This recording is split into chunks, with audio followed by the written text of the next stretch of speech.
We're on Revelation chapter 8.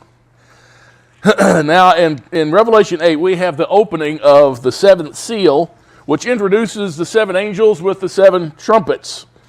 And since the seals brought about the return of Messiah, the resurrection, the trumpets give us a different insight into the happenings of the last days, okay, or the end times. There's some confusion, though, with a lot of people, what the last days or the end times really means, according to Scripture.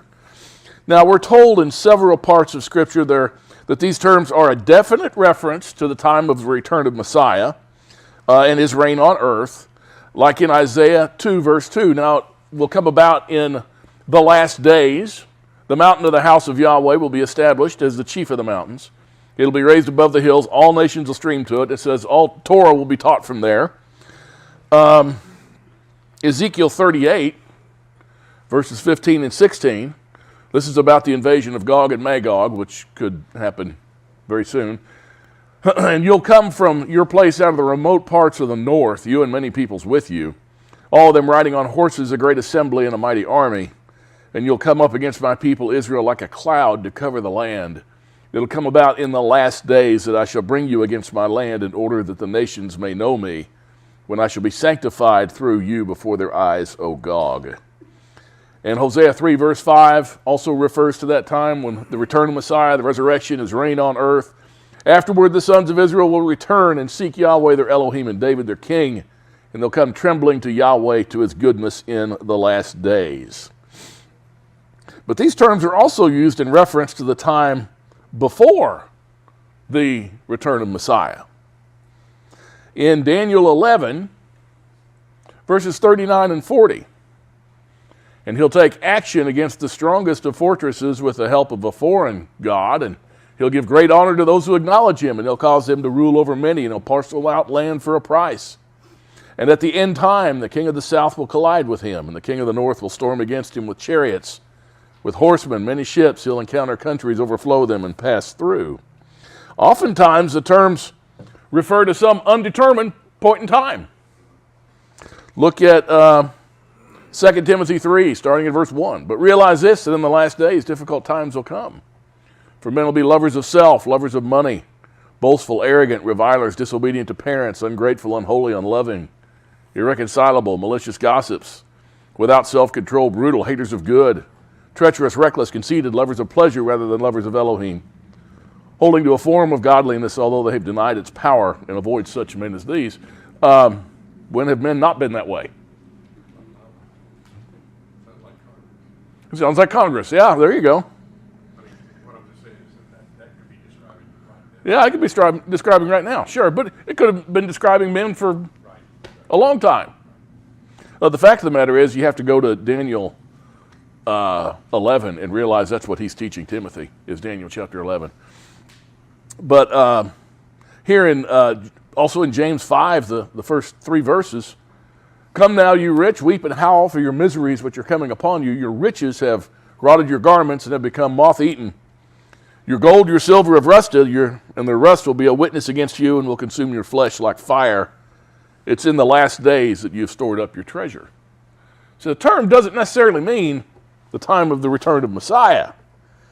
But, Daniel speaks of the time of the end, too, in Daniel chapter 8. And it's talks about this vision here. It refers to the time of the end. And I'm not going to go through that, but I have through verses 21 there. It says it'll occur at the final period of indignation, for it pertains to the appointed time of the end.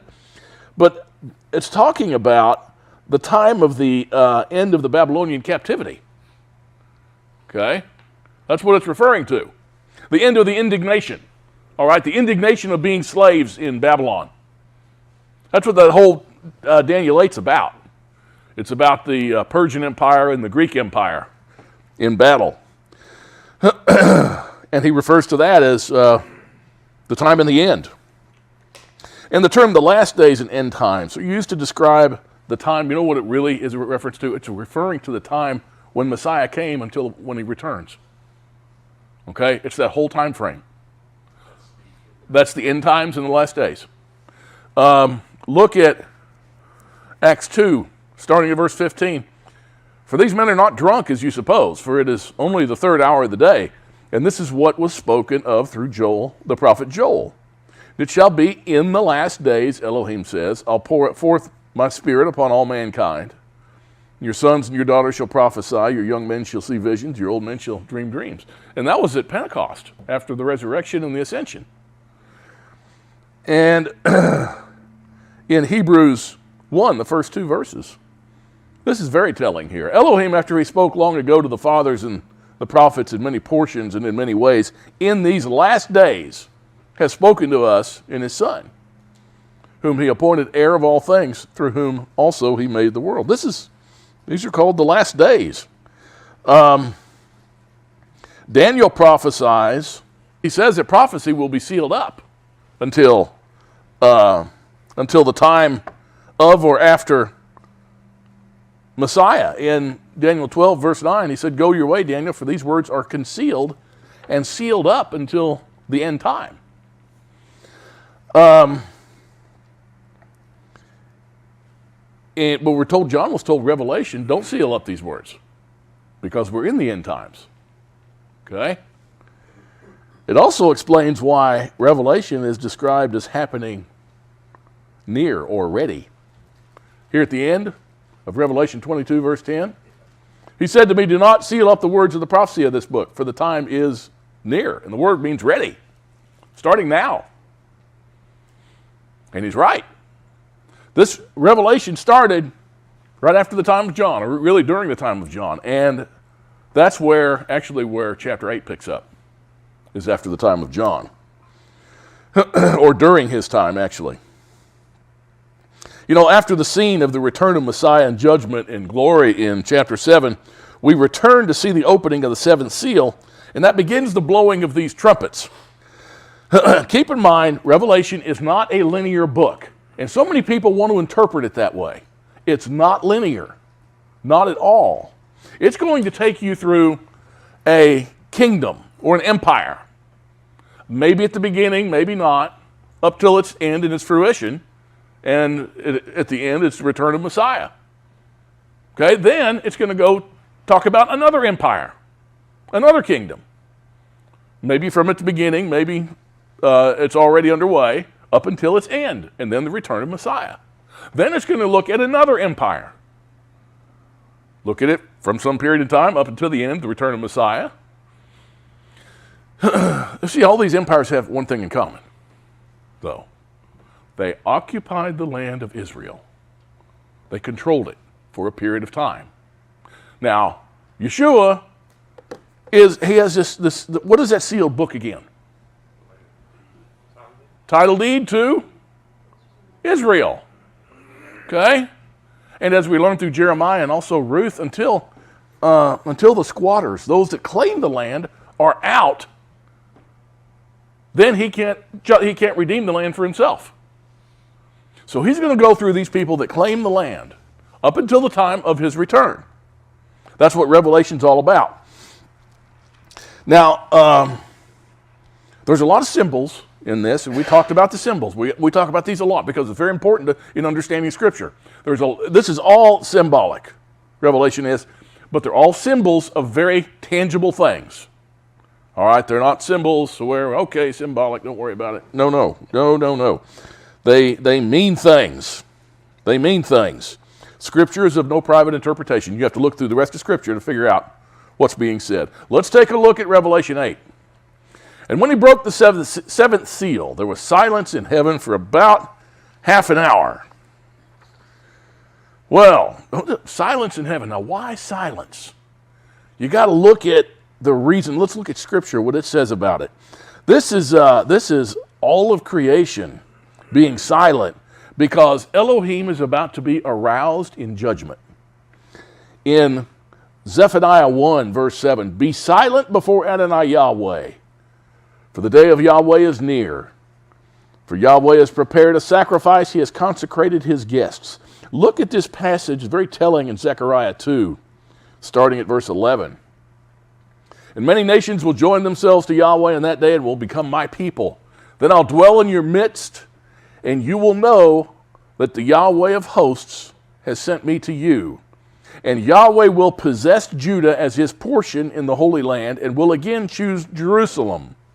Be silent, all flesh, before Yahweh, for he's aroused from his holy habitation. That's what's happening.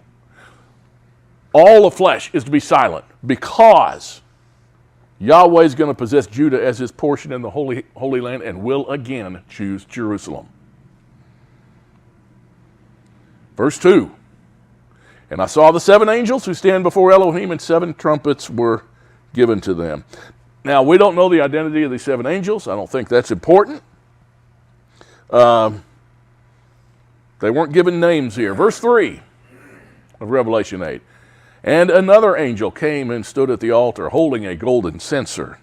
And much incense was given to him, that he might add it to the prayers of all the saints upon the golden altar which was before the throne. Now keep in mind that the Greek term for angel simply means messenger.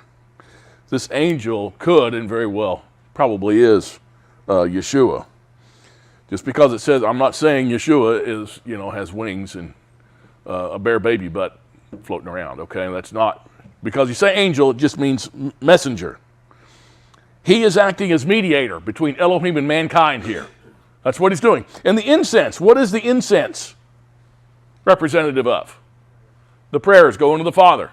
Now, when he taught us to pray, what did he teach us to pray? He said, teach us how to pray.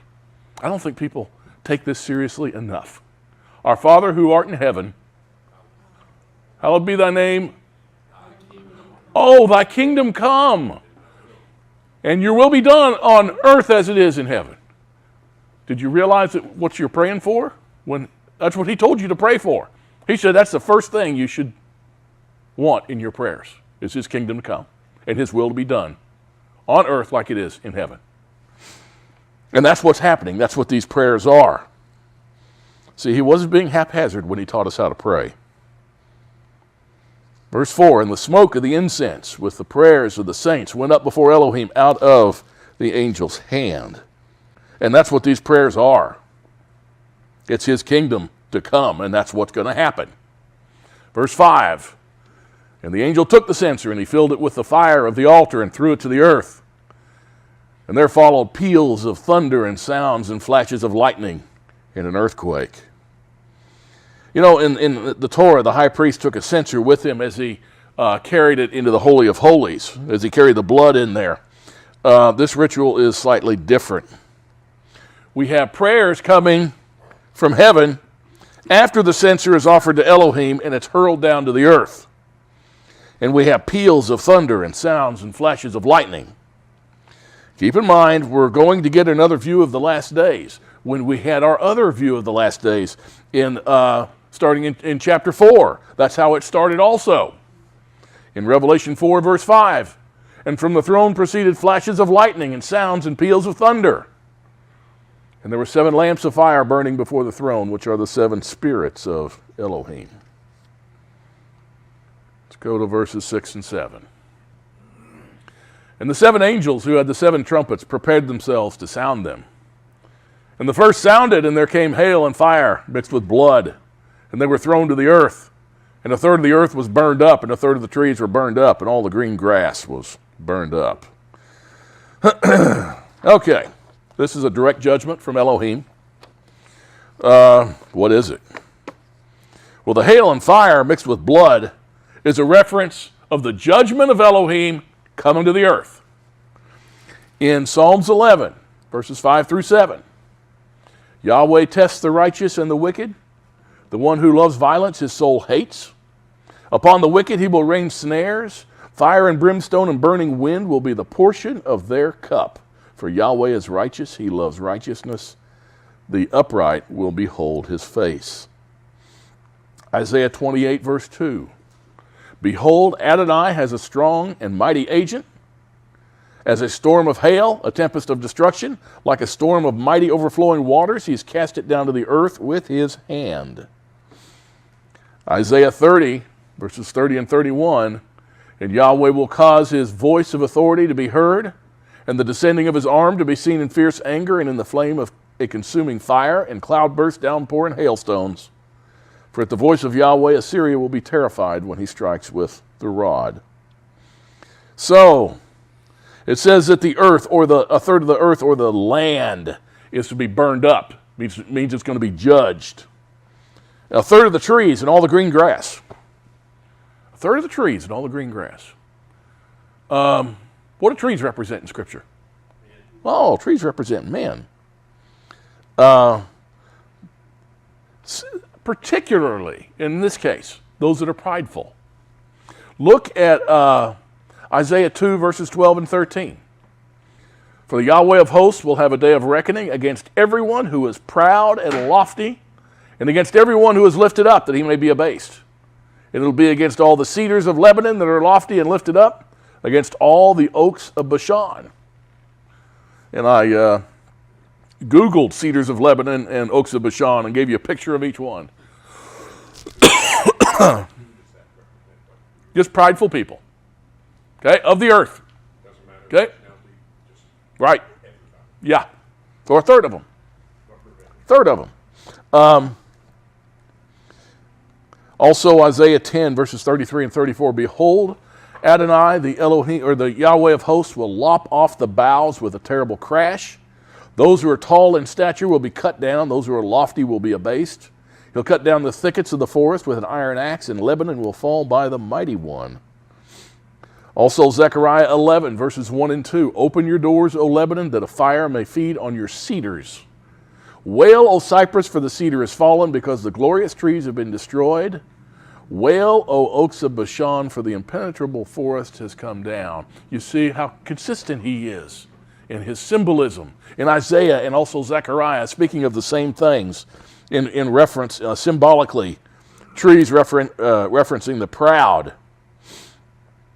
And those trees produce bad fruit, which works against the Torah. The green grass.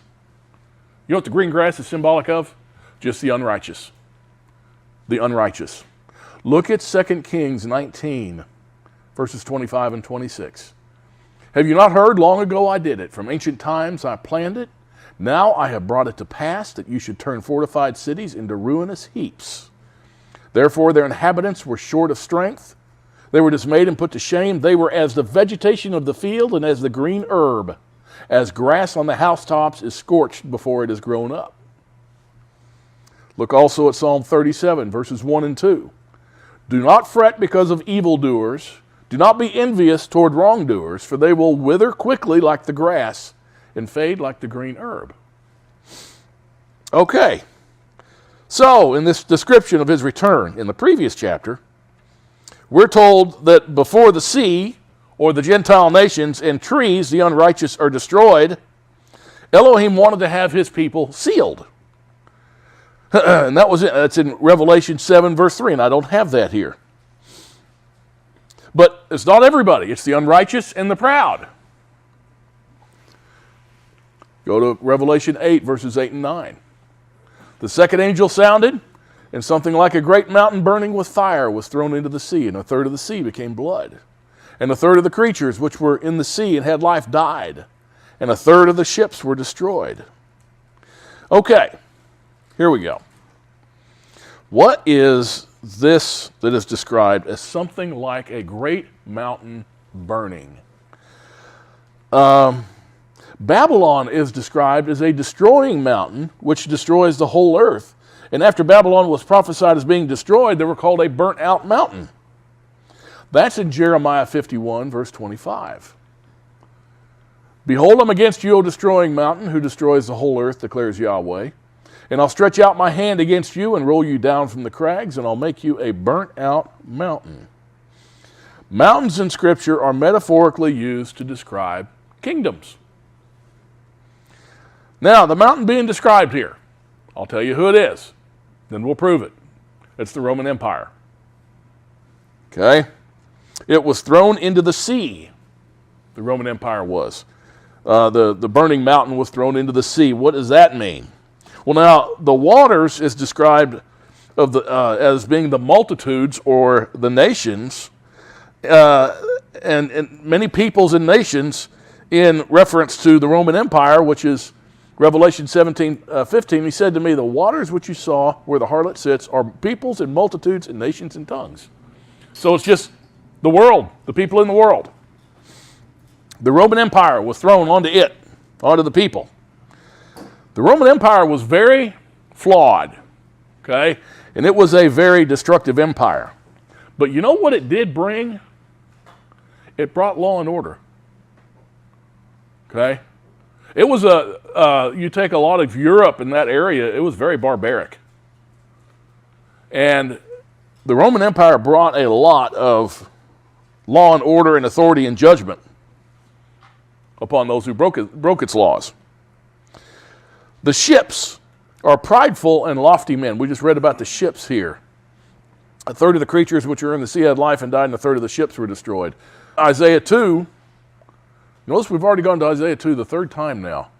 Starting in verse 15, against every high tower, against every fortified wall, against all the ships of Tarshish, and against the beautiful craft, the pride of man will be humbled, the loftiness of men will be abased, and Yahweh alone will be exalted in that day. In Isaiah 43, verses 14 and 15, thus says Yahweh, your Redeemer, the Holy One of Israel, for your sake I have sent to Babylon, and will bring them all down as fugitives, even the Chaldeans, into the ships in which they rejoice. I am Yahweh, your Holy One, the Creator of Israel, your King. Thus says Yahweh, who makes a way through the sea and a path through the mighty waters. Okay, so we're talking about the Roman Empire. Let's read this again. And the second angel sounded, something like a great mountain burning with fire, the Roman Empire, was thrown into the sea, was thrown onto the world, onto the people.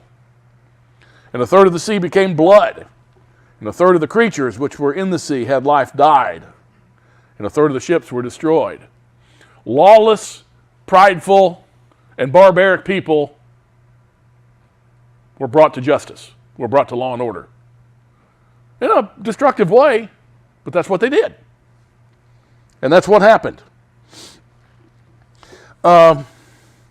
The imperial period of Rome lasted approximately 1,500 years compared to the 500 years of the Republican era. The first 2 centuries of the empire's existence were a period of unprecedented political stability and prosperity known as the Pax Romana, or Roman peace. Okay, and they brought about that peace through a strong arm and a sword. And you can look at the spread of the Roman Empire. This is in year 14 CE. And Israel, keep in mind, is right here. And they're under Roman control at this time. And in 117 CE, the empire grows. I don't know if you recall, I was telling you that the Roman Empire really wasn't much more than 25% as large as the Islamic Empire. Do you remember the Islamic Empire was this and then all this? Then in up to 300 CE, you can see they're still in control here, but something's going to happen here shortly. Something is going to happen.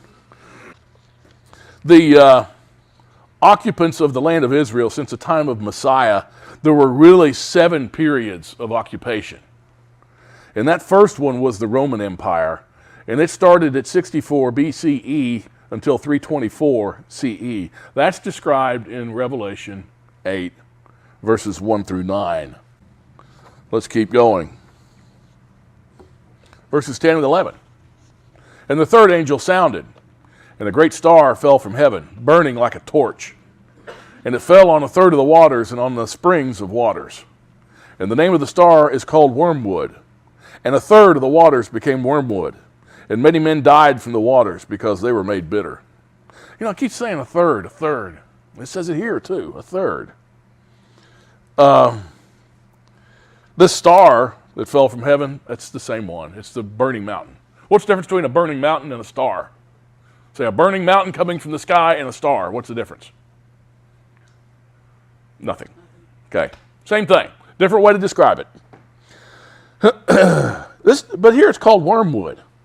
Wormwood is described in Scripture as being unrighteous, or it's unrighteousness, injustice, and the following of your own stubborn heart rather than the Torah of Elohim. Look in Deuteronomy 29, starting at verse 18. Lest there shall be among you a man or woman or family or tribe whose heart turns away today from Yahweh or Elohim to go and serve the gods of these nations, lest there shall be among you a root bearing poisonous fruit and wormwood. And it shall be when he hears the words of this curse that he'll boast, saying, I have peace, though I walk in the stubbornness of my heart, in order to destroy the watered land with the dry. So, he says people walking through the stubbornness of their heart. What does he say they have? I have what, though I walk in the stubbornness of my heart? Peace. I have peace, though I walk in the stubbornness of my heart. When people walk in the stubbornness of their heart, it is a peaceful thing. They feel good. They feel good. We'll come back to that. Yahweh shall never be willing to forgive him, but rather the anger of Yahweh and his jealousy will burn against that man, and every curse which is written in the book will rest on him, and Yahweh will blot out his name from under heaven. Let's look at more wormwood passages here. Jeremiah 9, starting at verse 13. And Yahweh said, because they have forsaken my Torah, which I set before them, and have not obeyed my voice, nor walked according to it, but have walked after the stubbornness of their heart, and after the Baals as their fathers taught them. Therefore thus says Yahweh of hosts, the Elohim of Israel, behold, I will feed them, this people, with wormwood, and give them poisoned water to drink. Look at Jeremiah 23, starting at verse 14. Also among the prophets of Jerusalem, I've seen a horrible thing, the committing of adultery and walking in falsehood, and they strengthen the hands of evildoers so that no one is turned back from his wickedness. All of them have become to me like Sodom, and her inhabitants like Gomorrah. Therefore thus says Yahweh of hosts concerning the prophets, behold, I'm going to feed them wormwood and make them drink poisonous water. For from the prophets of Jerusalem, pollution has gone forth into all the land. Now let's look at Amos 5, verses 6 and 7. Seek Yahweh that you may live, lest he break forth like a fire, O house of Joseph, and it consume with none to quench it for Bethel.